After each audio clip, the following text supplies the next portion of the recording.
ଅରବିନ୍ଦ ନାୟକ ତାକୁ ସେ ଖଣ୍ଡି ବହି ବାହାର କରିଥିଲେ। ଆଚ୍ଛା, କ୍ରିୟାଯୁଗ କିଛି ପରିବର୍ତ୍ତନ ହେଇଛି, କିନ୍ତୁ ଶଙ୍ଖନାଦ କ୍ରିୟାଯୁଗ ଶଙ୍ଖନାଦ କୋଉଠି?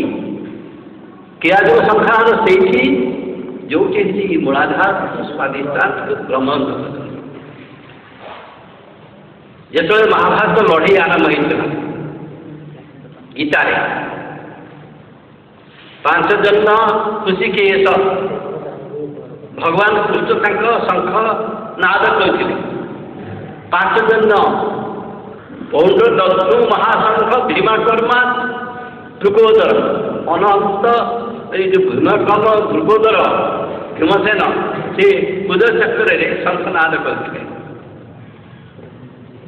ଏବଂ ନକୁଳ ସହଦେବ ସୁଘୋଷ ମଣିପୁଷ୍ପକ, ମଣିପୁଷ୍ପକ ଶଙ୍ଖଟି ସେ ହେଉଛି ସୁନ୍ଦର ଶଙ୍ଖ, ସେ ହେଉଛି ମୂଳାଧାରରେ ସ୍ୱାଧିଷ୍ଠାନ।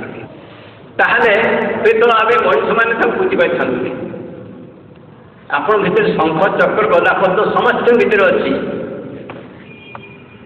এই হচ্ছে ধ্বনি, মূলাধার, স্বাধিষ্ঠান, মণিপুর, অনাহত, বিশুদ্ধ, আজ্ঞাচক্র সংসার ভিতরে শঙ্খ ধ্বনি সে যদি আপনার শুনিপারে তাহলে আপনার সাধনা সমর আরম্ভ হয়ে যাবে।